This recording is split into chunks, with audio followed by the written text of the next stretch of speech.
చేతిలో పడగానే అది ఎంతో విలువని నాకు చూపితివే.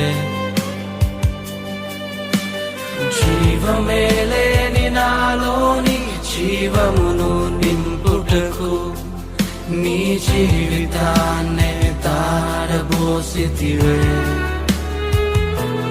నీది శాశ్వత ప్రేమయ నేను మరచిపోలేనయా.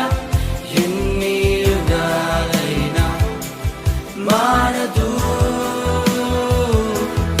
ఎండిన ప్రతి మోడును మరలా చిగురించును నా దేవుడు.